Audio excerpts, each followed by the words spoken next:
অবস্থা খুবই খারাপ, দেখতে পাচ্ছ আমি 3টে অবধি হাঁ করে বসেছিলাম।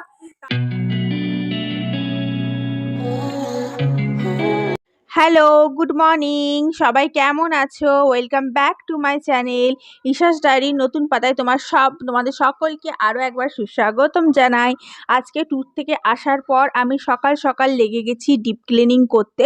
এই সময় আমার মেয়েটা গেছে পড়তে এবং এই সময়টা আমি তার আগে সমস্ত কিছু মোটামুটি গুছিয়ে নিচ্ছি এবং মেয়েটা যেহেতু গেছে ওর বাবাকে দিয়ে পাঠিয়েছি এবং সেই সময় আমি চালু হয়ে গেছি একদম পুরোপুরি ডিপ ক্লিনিং করতে। দেখতেই পাচ্ছ ঝাঁট দেওয়ার সাথে সাথে আমি একদম ওপরের যে ঝুলটুলগুলো আছে সমস্ত জায়গায় ঝেড়ে নিচ্ছি। তার কারণ হচ্ছে ঘর অনেকদিন বন্ধ থাকলে যা হয়, ঘরের মধ্যে হাওয়া চলাচলও হয় না, তার ফলে ঝুলটুল হয়, মাকড়সা হয়, আরশোলা হয়। আর আমাদের এখানে ছোট ছোট আরশোলার একটু খুবই বেশি উৎপাত আর খুব তাড়াতাড়ি ঝুল হয়ে যায়। তাও কালার করার পর ঝুলটা একটু কম হচ্ছে, কালার করার আগে তো প্রচণ্ড ঝুল হতো। তো যাই হোক, দেখতেই পাচ্ছ পর্দা টর্দা সরিয়ে সরিয়ে আমি ভালো করে ঝুলটুলগুলো ঝেড়ে নিচ্ছি, কারণ ঝাঁট দেওয়ার সময় আমি এমনি করেই ঝুলগুলো ঝেড়ে নিই, তাহলে সুবিধা হয়। আর ঝুল ঝাড়ুর আমার প্রয়োজন হয় না, কারণ আমি নিজেই প্রচণ্ড লম্বা, আমার প্রচুর হাইট, 5 ফুটের ওপর আমার হাইট। আর তাছাড়া সিলিংগুলো একটু ফ্ল্যাটের নিচু নিচুই হয়, তার জন্য আমার কোনো অসুবিধা হয় না, একদম ঝাড়ু দিয়ে ঝেড়ে নিই। যেগুলো খুবই একদম অসুবিধা হয়, যেমন বারান্দাটা খুব হাই আছে সিলিং, সেক্ষেত্রে আমি তখন ঝুল ঝাড়ু ইউজ করি, আদারওয়াইজ আমার ঝাঁটাতেই সমস্ত কাজ হয়ে যায়। তো এই দিকটা হয়ে যাওয়ার পর দেখো আমি সোফার এখানে চলে এসেছি। সোফার তলাটা এবং সোফা সরিয়ে তার পিছনটাও ভালো করে পরিষ্কার করে নেব। তার কারণ হচ্ছে সোফার ওইখানে খুব ময়লা টয়লা জমে তো। আর সোফাটা হচ্ছে মেন একটা জায়গা যেখানে সারা দিন আমার মেয়ে বসে থাকে। বসে থাকে বলতে কি, মানে ওইখানেই বসে খায়, ওখানে বসে টিভি দেখে, মানে মেন বেশিরভাগ একটা 1 ডে এর মধ্যে বেশিরভাগ সময়টা আমরা সোফাতে কাটাই। তার জন্য সোফার চারিদিকটা মেনলি ক্রাইটেরিয়া হয়ে যায় যে ভালো করে পরিষ্কার পরিচ্ছন্ন রাখা। না হলে কি হয়, আরশোলা টিকটিকি সোফার ওপরে আসে, আর বাচ্চা তো বুঝতে পারে না, তাহলে একটু ফ্রুট টুট খেতে দিলাম, সোফার ওপরে ফেলে দিল, সেটাই আবার তুলে মুখে ঢুকিয়ে দিল। ডাইনিং রুমটা গোটাটা পরিষ্কার করে আমি চলে এসেছি বেডরুমে, এবং বেডরুমের এই জায়গাগুলো হালকা হালকা সামান্য একটু একটু ঝুলের মতো হয়েছিল, সেটা পরিষ্কার করে নিলাম। এবং খাটের সাইডগুলো যেগুলো দেখতে পাচ্ছ ওগুলো আমি পরিষ্কার করে নিচ্ছি ভালো করে, কারণ ওই সাইডগুলো বেশি ঝুল জমে। ওপরগুলোতে কিন্তু দেখেছি বেশি ঝুল জমে না, কিন্তু খাটের সাইডগুলোতে একটু বেশি ঝুল ঝরে আর ময়লাগুলো পড়ে ঘাটটা ঝাড়ার জন্যে। তো যাই হোক, ওই জায়গাগুলো বেশি করে পরিষ্কার করে নিচ্ছি, কারণ দুপুরবেলাটা মশারি টাঙিয়ে যথারীতি শোয়া হয় না, রাত্রেবেলা মশারি টাঙাই এবং দুপুরবেলাতে মেয়েটা শুয়ে থাকে, যদি মাকড়সা টাকড়সা ওঠে, তার জন্য আমি নিট অ্যান্ড ক্লিন রাখা যতটা পারি ততটা চেষ্টা করে থাকি। কারণ যদি নিট অ্যান্ড ক্লিন না রাখি সেক্ষেত্রে মাকড়সা উঠবে, যেমন হয় ন্যাচারালি, খুব অসুবিধা হয়ে যায় সেক্ষেত্রে। তো যাই হোক, দেখো ওইভাবে পরিষ্কার করে নিলাম, ডিপ ক্লিনিং করে নিলাম, যতটা সম্ভব ততটা করে নিলাম। আর আমার হাজবেন্ড যখন আমরা এসেছিলাম ফার্স্ট দিন, তখনই ভালো করে সমস্ত টেবিল সমস্ত মুছে দিয়েছিল। আর ডাইনিং টেবিল তো আমি রেগুলার সকালবেলা মুছি, রান্নাঘরের স্ল্যাব প্রতিদিন মুছি, এগুলো তো রেগুলার কাজের মধ্যে আমার চলতেই থাকে। তো যাই হোক, বেডরুমটা ঝাঁট দেওয়া হয়ে গেল এবং সেটা বার করে নিচ্ছি ব্যালকনিতে, এবং ব্যালকনি দিয়ে সেটা জল দিয়ে ভালো করে পরিষ্কার করে দেবো, এবং একটু যেগুলো ময়লা ব্যালকনির ভেতর দিয়ে যায় না সেগুলো আমি তুলে ডাস্টবিনে ফেলে দিই। আর খাটের তলাটা এই দিকটা পরিষ্কার করার পর, মানে আমার একটু খুঁতখুঁতানি ভাব আছে, হাজব্যান্ডের থেকেই পাওয়া আর কি, মানে খুব পরিষ্কার করে ঝাঁট দেওয়া। দেখতেই পাচ্ছ একটা জায়গাকে 10 বার করে আমি ঝাঁট দিচ্ছি, মানে একদম পরিষ্কার পরিচ্ছন্ন নিট অ্যান্ড ক্লিন যতক্ষণ না হয় ততক্ষণ ঝাঁট দিতে থাকি, এটা হচ্ছে ব্যাপার। মানে ঝাঁট দেওয়াটা পরিষ্কার হলে মোছাটা একটু তাড়াতাড়ি হয়ে যায়, ইজি হয়ে যায়, তখন চটাচট চটাচট মোছাটা হয়ে যায়। এবার দেখো ব্যালকনিতে চলে এসেছি যথারীতি, এবং ব্যালকনিটা ঝাঁট দিয়ে নিচ্ছি পরিষ্কার করে। ব্যালকনিটা আমি মোটামুটি খুবই ছোট নয় বা খুবই বড় নয়, তো যাই হোক ব্যালকনিটা ঝাঁট দিয়ে পরিষ্কার করে নালার কাছে নিয়ে যাই, তারপরে ব্যালকনিটা আমি ধুই, তাহলে জল দিয়ে ধুতে তাড়াতাড়ি সুবিধা হয় এবং ফটাফট একদম নালা দিয়ে বেরিয়ে যায়। এইভাবেই আমি মেনটেন করে থাকি প্রতিদিন, এগুলো আমার প্রতিদিনেরই কাজ। কিন্তু আজকে যেহেতু ট্যুর থেকে এসেছি তাই একটু কাজটা বেড়ে গেছে, আরও একটু বেশি কেয়ারফুলি আর একটু বেশি নিট অ্যান্ড ক্লিনভাবে আমাকে কাজটা করতে হচ্ছে। এবার আমি ব্যালকনিটা ধোয়ার আগে জল দিয়ে নিই গাছগুলো, কারণ এই সময় মগ আর জল আর বালতি সবই হাতের কাছে থাকে, তাই ফাটাফাট যখন আমি ব্যালকনিটা ধুই তার আগে গাছগুলোতে জল দিয়ে নিই। আর আমার তো ব্যালকনিতে প্রচুর গাছ, দেখতেই পাচ্ছ, গাছের একটা আমার হাজব্যান্ডের প্রচুর শখ আছে। আর গাছগুলোতে যত্ন না করলে তো থাকবে না। শুধু তুলসী গাছগুলোতে জল দিই না, কারণ তুলসী গাছগুলো চান টান করে আসার পর জল দিই, বাকি গাছগুলো এমনি জল দিয়ে দিই। এরপর আমি ওয়াইপার দিয়ে ব্যালকনিটা ধুচ্ছি। ওয়াইপার ইউজ করি, আগে ঝাঁটা ইউজ করতাম, এখন ওয়াইপার ইউজ করছি। ওয়াইপার দিয়ে খুবই সুবিধা হয়। আর যেহেতু আমি লম্বা, তার জন্য বেশি হেঁট হলে আমার কোমরে একটু প্রবলেম হয়, যতটা চেষ্টা করি যতটা হেঁট না হওয়া যায় নিয়ে ম্যানেজ করা যায়। যাই হোক, এইভাবে পরিষ্কার করে নিচ্ছি ব্যালকনিটা। আর বাইরে যেহেতু ওই তোমার ধুলোবালির কাজ হচ্ছে, সেহেতু খুব প্রবলেম হচ্ছে, প্রতিদিন এত এত ময়লা হয়। তাও যাই হোক, এরপরে চলে আসছি রান্নাঘরে এবং আজকে আমি করব পালং শাক। এই যে শাকটা দেখছো, এটা অনেকটা নিয়ে আসা হয়েছিল, আগের দিন করে খাওয়া হয়েছে। এটা হচ্ছে শিম বেগুন ভাজা, ভেজে রেখেছিলাম সকালবেলা। আর ওই কড়াইয়ে আমি এবার শাকটা করব। আর শাকটা আগের দিন আমি হালকা করে সেদ্ধ করে রেখেছিলাম, দেখো খুব বেশি না বা খুব কম নয়, ঠিক আছে, অনেকটা পরিমাণ এনেছিলাম। আর আমাদের যেহেতু ঘরে 3 জন মেম্বার, আর রসুন ফোড়ন দিয়ে শাক বসিয়ে দিয়েছি যথাযথ চিরাচরিত প্রথা মেনে। রসুন ফোড়ন দিয়ে শিম আর বেগুন দিয়ে হচ্ছে পালং শাক। আর শাকটা যেমন বললাম একটুখানি সেদ্ধ করে রেখে দিয়েছিলাম, তাড়াতাড়ি হয়ে যাবে আর কি। আর পালং শাক একটা তরকারি, পালং শাকটা বলতে গিয়ে আমার একটা স্টোরি মনে পড়লো ছোট্টবেলাকার, যে আমার বাবা পালং শাক খেতে খুব ভালোবাসে। আর কি হতো বলো তো, আমাদের ঘরে শীতকালে প্রায় প্রত্যেক দিন শিম দিয়ে, মূলো দিয়ে, তারপর বেগুন দিয়ে, এই সমস্ত হাবিজাবি প্রচুর রকম সবজি দিয়ে পালং শাকের একটা ভালো রকম মোটা রকম তরকারি হতো। আর আমার একদম ভালো লাগতো না, একদম ভালো লাগতো না, বিশ্বাস করো। আর এখন আমার পালং শাকটা খেয়ে মনে হচ্ছে অমৃত। মানে যেটা হয়, মানুষ যখন যেটা পায় তখন সেটা চায় না, আর যখন যেটা পায় তখন সেটা চায় না, আর যখন যেটা চায় না তখন সেটা পায়। এটা হচ্ছে সিচুয়েশন, ঠিক আছে। তো যাই হোক, এবার দেখো শিম বেগুনগুলো দিয়ে দিলাম, একটুখানি জলটা মরলে তারপরে তোমার নুন দিলে যেহেতু একটু জল বেরোয়, তারপরে নামিয়ে নেবো। আর আমাদের 3 জনের জন্য মোর দ্যান এনাফ। আর পালং শাকটা বেশ ভালোই লাগছে এখন খেতে, নতুন নতুন উঠছে। তোমাদের কত টাকা করে আঁটি জানি না, আমাদের এখানে 15 টাকা আঁটি নিল। পালং শাকটা নিয়ে এলাম। এরপরে আমি করব ডিমের বড়া করে একটা তরকারি, মানে ডিম ভেজে সেটার একটা তরকারি। তো এখানে ডিম ভাজাটা দিচ্ছি ফার্স্টে, তারপরে আবার মেয়েটা চলে আসবে, তার জন্য আমি ফটাফট তাড়াতাড়ি করে সব কাজগুলোকে শেষ করার চেষ্টা করছি। ডিমটাতে আমি যথারীতি ভুলে গেছিলাম যে নুন দিয়েছি কিনা, তার জন্য একবার টেস্ট করে নিলাম। তারপরে আমি শুরু করেছি আবার ডিমটাকে ভেজে নেবো, তারপরে তরকারিটা করে নেবো। এইভাবে তরকারিটা করলে একটু সুবিধা হয়, মানে ডিম যখন তোমরা রেগুলার খেতে থাকো তখন মনে হবে না যে ডিম খাই, তখন তুমি এইভাবে ডিম ভেজে তরকারিটা করতে পারো, বেশ ভালো লাগে খেতে, খারাপ লাগে না। আর কারো যদি গ্যাস অম্বলের প্রবলেম থাকে, তো এইভাবে করলে দেখবে অতটা গ্যাস অম্বল হয় না, খুব কম তেলের মধ্যে।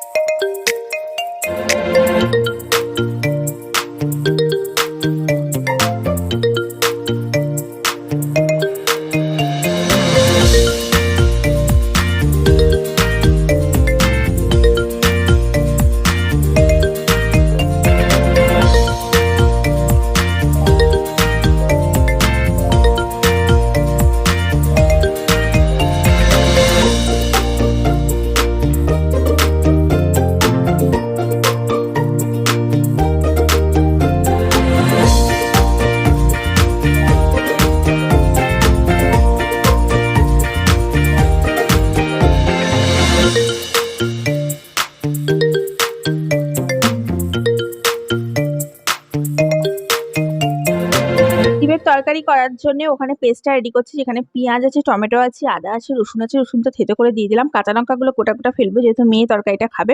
আর আলু পেঁপে অলরেডি আমার সেদ্ধ করা হয়ে গেছে, সকালবেলা উঠেই আমি ওই কাজটা করে নিই যাতে আমার তাড়াতাড়ি হয়, ফটাফট করতে পারি। তো ওইদিকে আমি মেয়েটার জন্য বসেছি, এদিকে আমাদের জন্য বসিয়েছি, যেহেতু একটু রিচ করব তার জন্যে মেয়েটারটা আলাদা কুকারে করে নিচ্ছি, আর আমাদেরটা এটাতে করছি।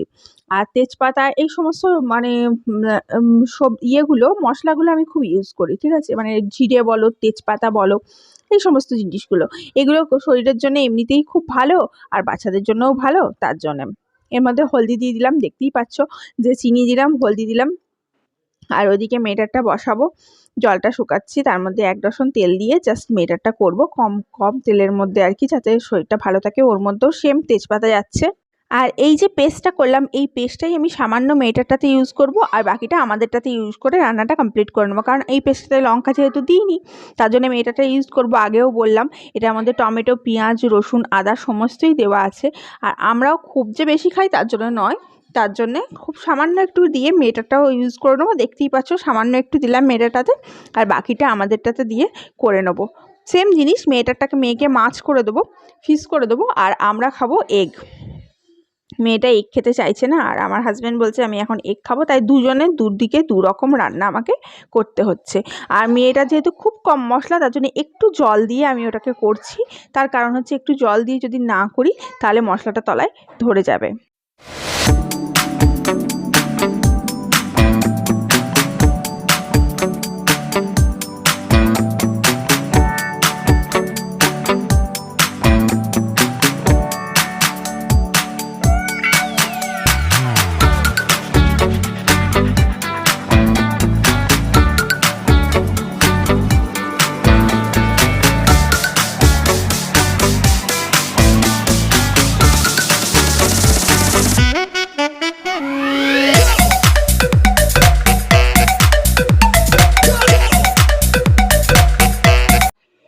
এবার এর মধ্যে দিচ্ছি জিরে আর ধনে গুঁড়ো, আর এটা একদম ব্র্যান্ডেড ভালো কোম্পানির কেনা, তার জন্য মেটারটা তো দিয়েছি।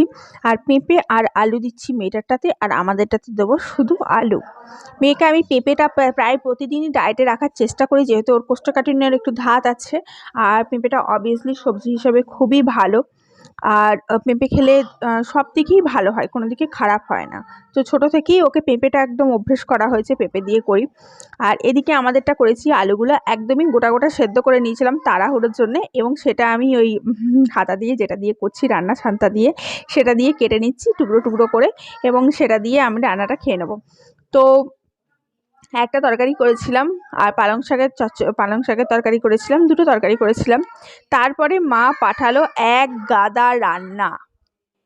তো সমস্ত মশলা টশলা দিয়ে নুন চিনি দিলাম, দেখো দু জায়গাতেই আমি এরকমভাবেই রান্না করি, দুদিকে দুটো বসিয়ে দিই, নিয়ে সমপরিমাণ এটাতেও যেটা দিই ওটাতে ওটা দিয়ে এইভাবে দিয়ে ম্যানেজ করে দুটো রান্না একসাথে দুটো গ্যাসে করে নিই, তাহলে আমার তাড়াতাড়ি হয়ে যায়। আর যেহেতু একই জিনিস তার জন্য দেরি হয় না। শুধু আমার একটা জিনিসে বেশি দেরি হয়, সেটা হচ্ছে তোমার হাত ধুতে। 10 বার আমাকে হাত ধুতে হয়, কারণ ওটা আমার অভ্যেস হয়ে গেছে মায়ের ঘর থেকেই, যে কোনো কিছু ছোঁয়া নাড়া যাবে না এঁটো হাতে, বা মানে এঁটো হাত বলতে ওই পেঁয়াজ নাড়া হাতে, পেঁয়াজ নাড়লেও সেটা আমি হাত ধুয়ে তারপরে হাত দিই অন্য কিছুতে। আর জলটা একটু ফুটে এলে তার মধ্যে ওই ডিমের বড়াগুলো দিয়ে দিলাম, নিয়ে ঢাকা দিয়ে দিলাম। খানিকক্ষণ হওয়ার পর যে একটু ঢিমে আঁচে ফোটাবার পর নামিয়ে দেবো। এটা আমি একটা ওয়াইপার কিনেছি, ছোট ওয়াইপার, জল টানার জন্যে। এত ভালো ইউজ এটার, কি বলবো। জাস্ট 50 রুপিস দাম নিল, আর ভীষণ সুন্দর আর ভীষণ কাজের। এর থেকে একটা কম দামিও রয়েছে, সেটা আমি নিইনি, সেটা ফুট করে যদি ভেঙে যায় তার জন্য। এইভাবে জলটার জন্য আমি এটা কিনলাম। আমাকে কি করতে হয় বলো তো, এখানে প্রচুর জল জমে যায়, আর আমাকে সেগুলো মানে কাপড় দিয়ে দিয়ে শুকিয়ে শুকিয়ে করতে হয়, অনেকটা টাইম নষ্ট হয়। তো এইটা আমরা কিনে আনলাম, এটাতে এত সুবিধা হয়েছে না, ওই জায়গাটা পুরো শুকিয়ে যাচ্ছে, মানে জলটা যে টেনেও দিচ্ছি না, তারপরে ওই জায়গাটা পুরো শুকিয়ে যাচ্ছে। মানে এত মানে শুকনো কাপড় দিয়ে মুছতে হচ্ছে না, এত সুবিধা হয়েছে আর এত ভালো হয়েছে। তো তোমরা চাইলে ওটা ইউজ করতে পারো। আর ওটা দিয়ে কাঁচও পরিষ্কার করা যায়, ঠিক আছে, গ্লাসও পরিষ্কার করা যায়, খুব সুন্দর, একদিন দেখাবো। তো আর ওই ইয়ে আছে না, কলিন্স আছে না, কলিন্স দিয়ে কোনো কাঁচ বা আয়না কিছু পরিষ্কার করলে তো খুব ভালো পরিষ্কার হয়। আর এই লিকুইডটা আমি তোমাদের বারবার বলি, খুব ভালো, ভীষণ ভালো। এটা ভেস্টিজ কোম্পানি থেকে আমি কিনেছিলাম। হ্যাঁ, একটু কস্টলি, কিন্তু এত ভালো যে বাসনগুলো যে আমি ধুই নিজে নিজে, আমার হাতে কোনো নষ্ট হয় না, কোনো খারাপ হয় না। এগুলো হচ্ছে বাসনগুলো তোমার রান্না করলাম, তার জন্য গাদা বাসন জমে গেছে, সেগুলো ধুচ্ছি। আর সমস্তটা একবারে মেজে নেবো, তারপরে একবারে ধুয়ে তুলে দেবো। আর কি বলো তো, মানে আমি না মানে অনেকটা জমলো তারপরে আবার করলাম, আবার অনেকটা জমলো, এরকম করি না। মানে খানিকটা বাসন নামলো আমি ধুয়ে তুলে দিলাম, আবার খানিকটা বাসন নামলো ধুয়ে তুলে দিলাম।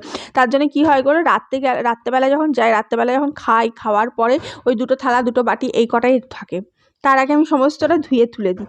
কারণ অত চাপ রাখি না, কারণ একবারে এতগুলো বাসন ধুতে গেলে খুব কষ্ট, আর সিঙ্কেও জায়গা ধরবে না। আর আমাদের যেহেতু সিঙ্কেই সমস্ত কাজ, বাইরে যে কল আছে তা নয়, তার জন্য আমি কি করি, ওই অল্প অল্প করে হয় আর তুলে দিই। এই দেখো মাজলাম, এবার আবার ধুয়ে তুলে দিচ্ছি। আর মিক্সি বাউল তো আমি একদম নিট অ্যান্ড ক্লিন রাখি, যেটা দেখো মিক্সি বাউলটা ধুচ্ছি, মানে প্রতিদিন হয়, প্রতিদিন ভালো করে মেজে তুলে দিই।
ধোয়া হলে সেগুলো জল ঝরে গেলে সেগুলো আবার তুলে নিয়ে আর ওই জায়গাটা পুরো পরিষ্কার করে দিই, নিট অ্যান্ড ক্লিন করে। এটা আমার মানে রেগুলার হ্যাবিট, যখনই বাসন ধুই তখনই তাই করি।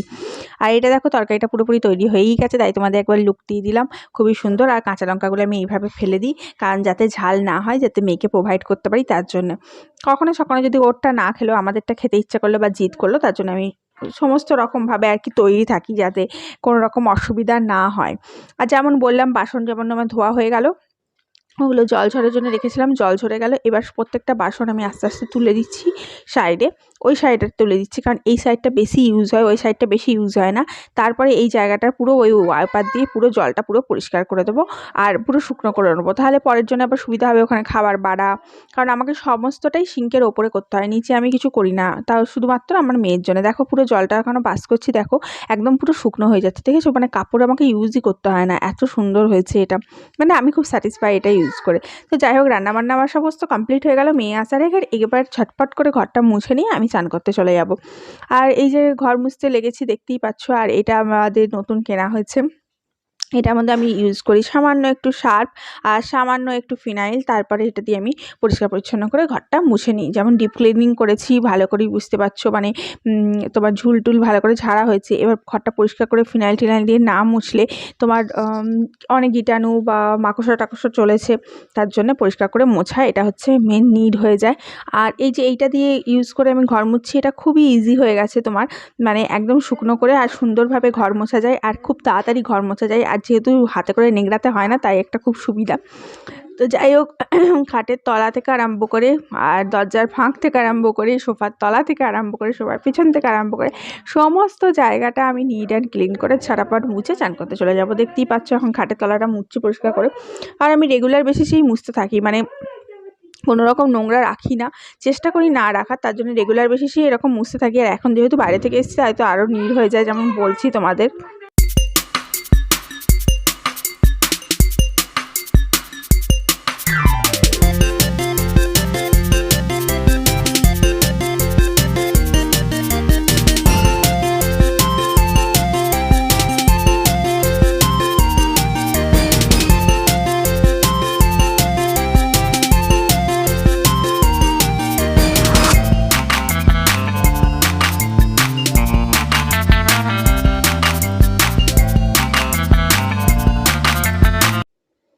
মাঝখানে বলে রাখি, আমার ভিডিও ভালো লাগলে ছোট্ট করে একটা লাইক করে দিও, চ্যানেলটাকে অবশ্যই সাবস্ক্রাইব করে দিও, বেল আইকনে অবশ্যই ক্লিক করো, আর ফেসবুকে যারা দেখছো অবশ্যই ফলো করো, আর পেজটাকে একটা লাইক করে দিও। আর তোমরা সবাই পাশে থেকেও সাথে থেকেও এইভাবেই। আমাদের মহিলাদের, মানে ঘরের মহিলাদের একটা মেন প্রবলেম হয় যে কি রান্না করব। সকালে এক রাউন্ড হলো কি রান্না করব, তারপরে আমাকে চিন্তা করতে বসে যেতে হয় যে রাত্রেবেলা কি রান্না করব। মানে আমি এখনও সকালবেলার রান্না খেয়ে আমার হজম হলো না, আমার এখন থেকেই চিন্তা হয়ে গেল যে আমি রাতে কি রান্না করব, কি প্রোভাইড করব। এটা হয়তো মোস্ট প্রবাবলি প্রত্যেকটা ঘরের মহিলাদেরই হয়। মানে আর সবথেকে বড় কথা, যদি বরের নাক থাকে আর কি, আমার বরের যেমন নাক, এটা খাবো না, ওটা খাবো না, সেটা খাবো না। তো ভাবছি আজকে রাজমা করব। রাজমা খেতে খুব ভালো হয় আর খুবই পুষ্টিকর, আর মানে টেস্টিও হয়। আবার অনেকে আবার পছন্দ করে না, আমি যেমন রাজমা একদম পছন্দ করতাম না, আমার মেয়েও অতটা পছন্দ করে না, আমার হাজব্যান্ড আবার ভীষণ পছন্দ করে রাজমা। দিল্লিতে তো আমার দিদা থাকে দিল্লিতে, তো ওরা আবার রাজমা দিয়ে চাউল খায়, মানে ভাত খায় রাজমা দিয়ে। আমিও তাই রাজমা দিয়ে ভাত খাই, আমার হাজব্যান্ড রাজমা দিয়ে রুটি খায়। আমি যেমন রাতে কোনো দিনই রুটি খাই না, ভাত খাই, আমার সবসময় ভাত লাগে। আগে তো টিফিনেও খেতাম, এখন পাই না গো, মানে আর করতে পারি না, ভালো লাগে না। তো এইভাবে কথা বলতে বলতে, তোমার সাথে গল্প করতে করতে দেখো মোছা টোছা হয়ে গেল। রান্নাঘরটা মুছছি, রান্নাঘরটা আমার খুবই ছোটো, তার জন্য আমি ক্যামেরা ফিট করতে খুব অসুবিধা হয়, তাই এখান থেকেই দেখিয়ে দিলাম। আর রান্নাঘরটা আমাকে দুবার করে মুছতে হয়, আর রান্নাঘরের ওই জিনিসগুলো সরিয়ে সরিয়েও মুছি, তো যেহেতু ক্যামেরা ফিট করা যায় না, তাই ডিটেলসটা দেখানো গেল না। এরপরে আমি চলে এসেছি, দেখো আমার ঘরটার মোছার পর, যেমন বললাম রাজমা করব, তো রাজমা ভেজাচ্ছি। এই যে রাজমাগুলো দেখতে পাচ্ছ, খুব ভালো কোয়ালিটি, আর এগুলো জলে ভিজিয়ে রাখবো আমি। এই সকালবেলা ভিজিয়ে রাখলাম, রাত্রেবেলা করবো, ঠিক আছে, সন্ধ্যেবেলা করবো। তুমি ওভারনাইটও ভিজিয়ে রাখতে পারো, তাতেও কোনো অসুবিধা নেই। আর সিটিটা একটু বেশি দিতে হয়। এই যে ওপরের কোডিংটা আছে লাল রঙের, ওই কোডিংটা ছেড়ে যাবে এবং এগুলো ফেঁপে যাবে, আর কিছু না, সিম্পল। তো যাই হোক, এসব করে চান টান করে পুজো টুজো করে মেয়েটাকে খাওয়াতে বসছি, মেয়েটাও পড়ে টরে চলে এসছে। এটা ফিশ ফ্রাই করেছি ওর জন্যে, ও যেমন বললাম ফিশ ফ্রাই খাবে, ওকে ফিশ ফ্রাই করে দিলাম।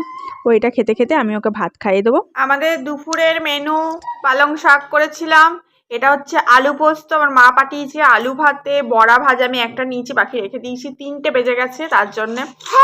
আর এটা টক পাঠিয়েছে মা, দেখো বেগুন দিয়ে বড়ি দিয়ে, বড়ি দিয়ে আলু দিয়ে মূলো দিয়ে টক। এই যে দেখতে পাচ্ছি না কোনটা? ছবি এটা বেগুন, এটা শাক, এটা বড়া ভাজা, এটা আলু ভাতে, আলু পোস্ত, এটা ভাত। আর এইটা হচ্ছে ডিম আলুর তরকারি। ইয়েস। আমার অবস্থা খুবই খারাপ, দেখতে পাচ্ছ আমি 3টে অবধি হাঁ করে বসেছিলাম। তার একটা বিশাল বড় রিজন আছে, মেয়ের অ্যাডমিশন নিয়ে। দেখো 3টে বেজে গেছে, 3:30 বাজছে।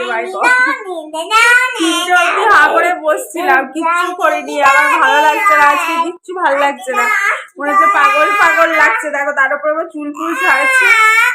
তো যাই হোক, মেন্টালটা একটু ঠিক হোক, তারপরে কথা বলবো বিকালবেলা। এখন পুরো আমার মাথা খারাপ হয়ে গেছে, এখন আর আমার কিছুই ভালো লাগছে না। জাস্ট লাঞ্চটা করতে বসতে দেখিয়ে দিলাম।